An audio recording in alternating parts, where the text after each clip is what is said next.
나는 한 회사에 다니고 있는 평범한 직장인이다.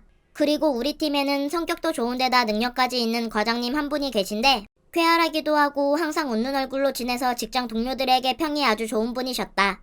그런데 어느 날 과장님은 갑작스레 병가를 내고는 일주일 뒤에 회사에 돌아오셨는데 완전히 딴 사람으로 바뀌어 있었다. 웃기는커녕 말 한마디 제대로 안 하고 어두운 곳을 극도로 싫어했으며 혼자 사무실에 있지를 못했다. 과장님 혹시 무슨 일 있으세요?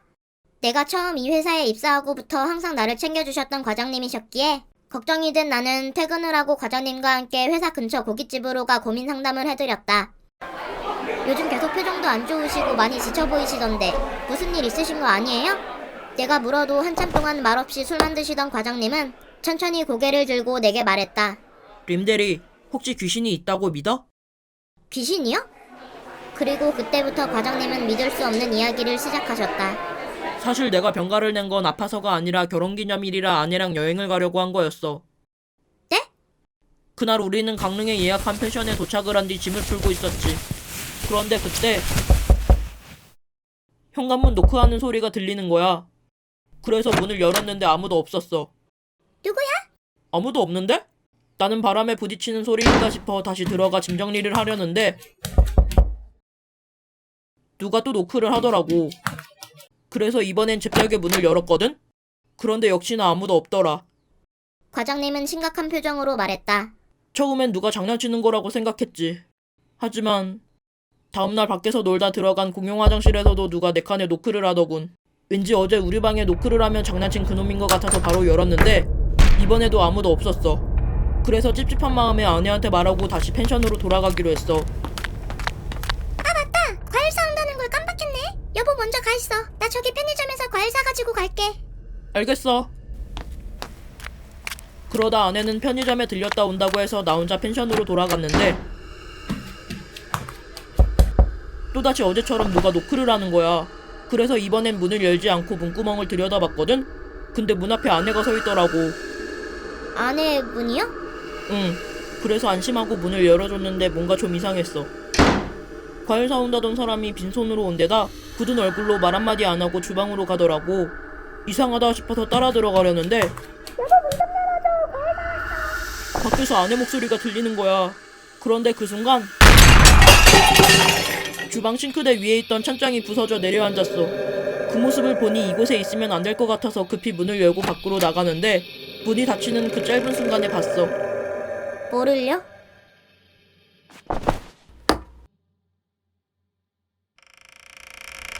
문이 닫힐 때 안쪽에서 문을 두드리는 손을. 과장님은 당시의 기억이 괴로운지 술을 한 잔 들이키셨다. 그 손을 보고 나니 도저히 그곳에 있을 수가 없겠더라고. 그래서 짐만 챙기고 다시 나온 뒤 펜션 주인에게 말했지. 그런데 알고 보니 우리가 묵었던 그 방은 몇 년 전 한 손님이 강도에게 살해를 당한 곳이라고 하더군. 피를 흘리며 현관문 앞에서 한 손을 문에 댄 채로 죽어 있었는데 문을 열지 못해서 도와달라는 신호로 노크를 했던 것 같았대. 그리고는 소문나면 안 된다고 제발 이 얘기는 비밀로 해달라고 하더라. 그래서 우리는 바로 집으로 돌아왔어. 그런데 진짜 무서운 게 뭔지 알아? 그날 이후로 혼자 있을 때마다 노크 소리가 들려. 마치 그 손이 날 따라오기라도 한 것처럼.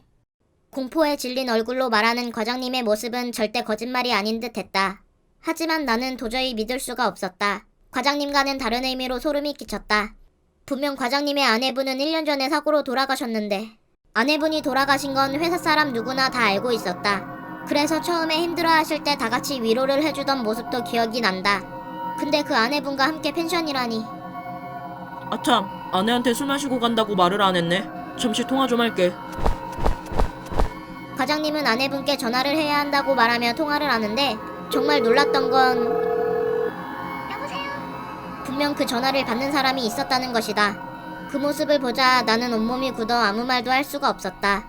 응, 금방 갈게. 알겠어. 림대리, 나 화장실 좀 다녀올게. 아, 네. 나는 과장님이 화장실 간 틈을 타 과장님이 갔다던 펜션을 검색해봤다. 하지만 아무리 검색해도 그 펜션은 나오지 않았고 켜져 있는 과장님 핸드폰에서도 방금 전 통화 기록 역시 존재하지 않았다.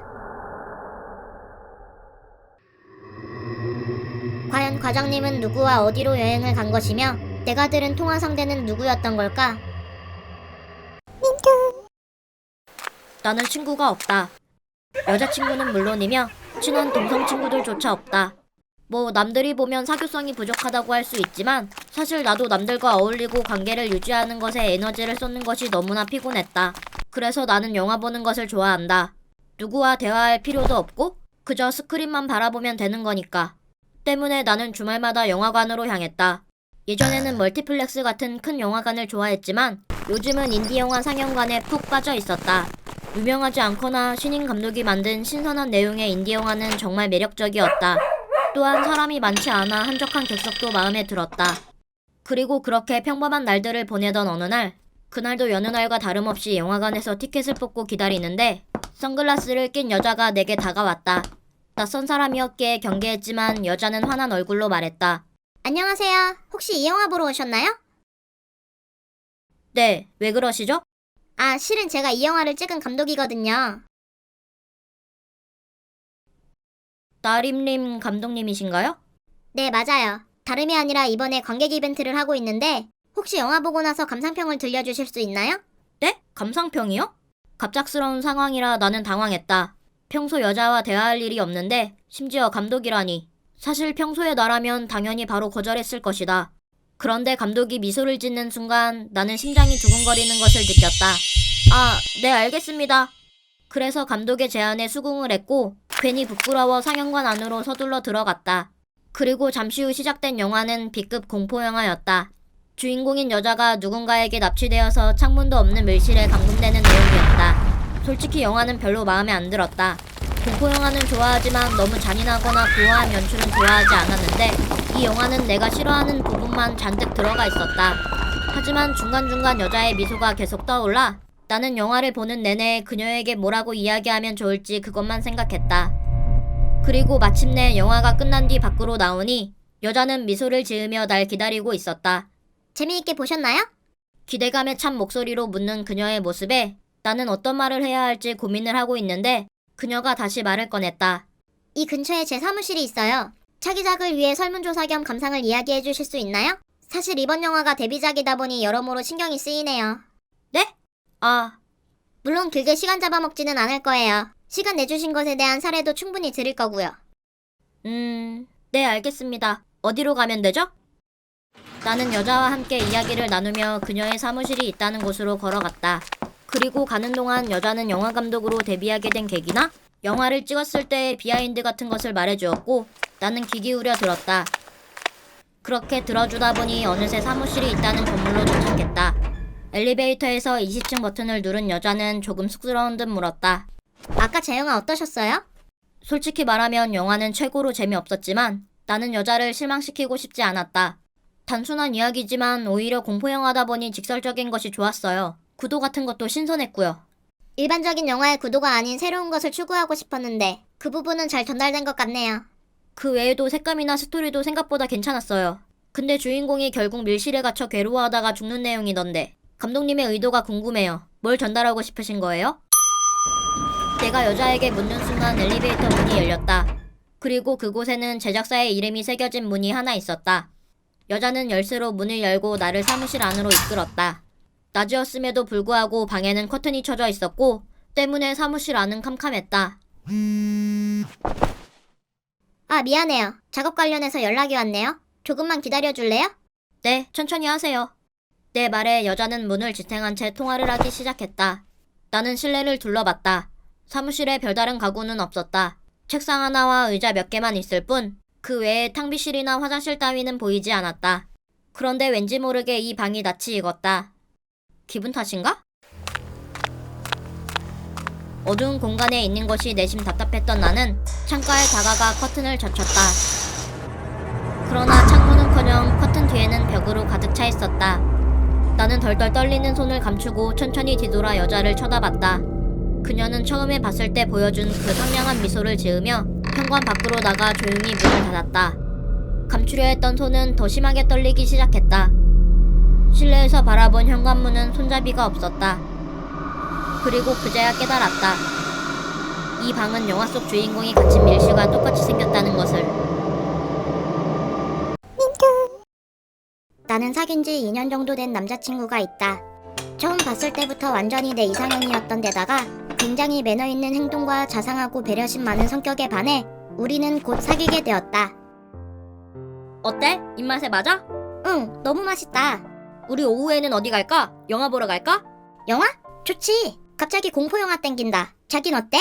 나도 좋아. 난 자기가 좋아하는 건 다 하고 싶어.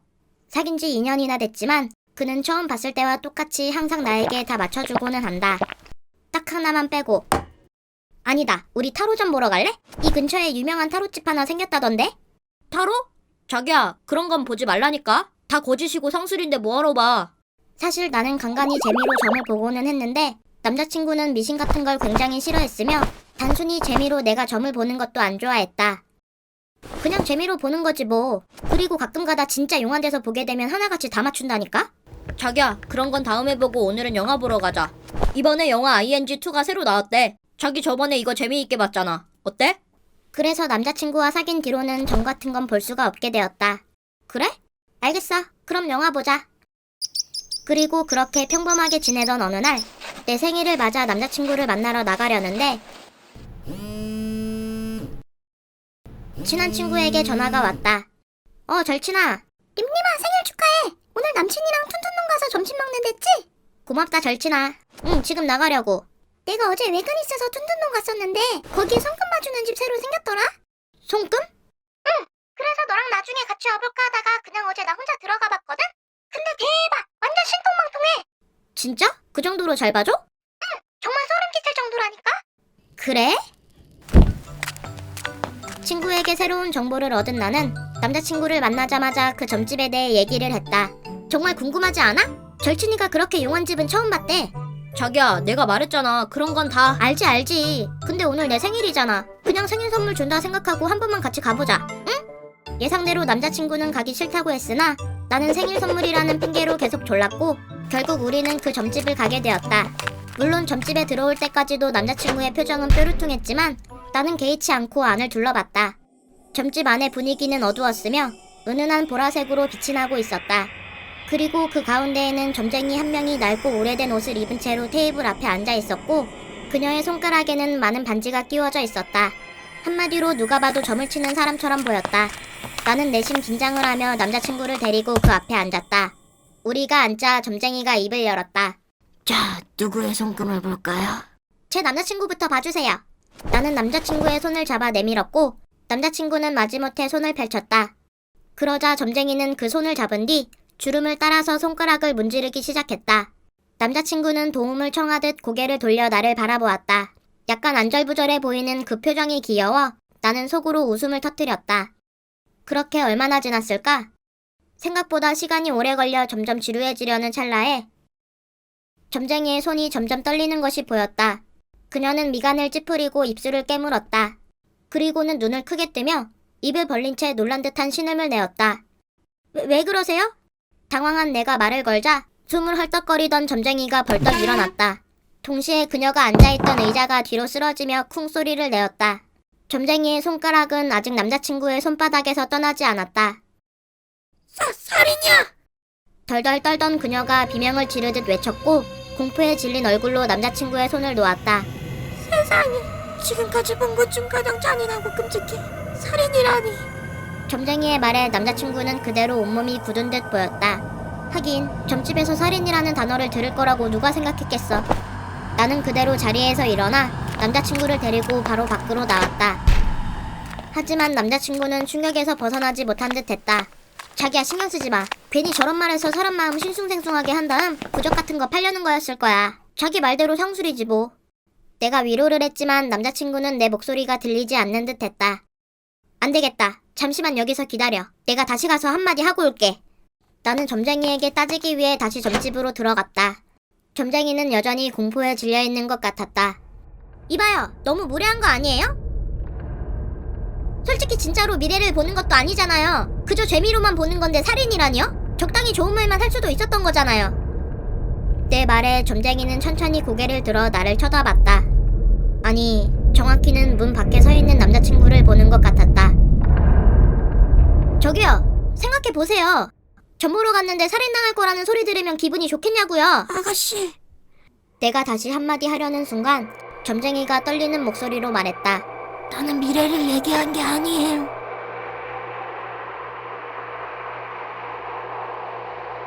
과거를 얘기한 거죠.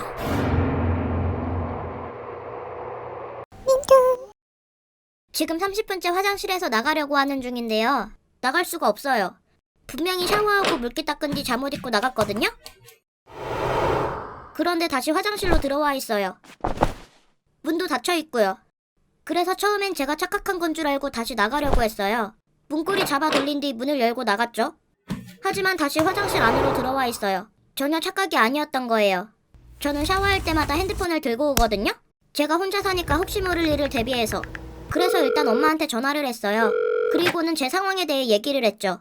하지만 엄마는 그게 무슨 말이냐며 이해를 하지 못하더라고요. 화장실 문이 고장나서 안에 갇힌 거냐는 말만 해요. 그래도 어쨌든 엄마가 지금 저희 집으로 온다고 했어요. 저는 욕조에 기대어 앉아 문을 바라봤어요. 열린 문 밖에는 거실이 보여요. 30분 전 화장실을 들어오기 전에 벗어놓았던 옷가지도 보이고 물을 마시고 놔두었던 빈 컵도 보여요. 모든 게 평소랑 다 똑같은데 갑자기 이게 무슨 일인지 모르겠어요.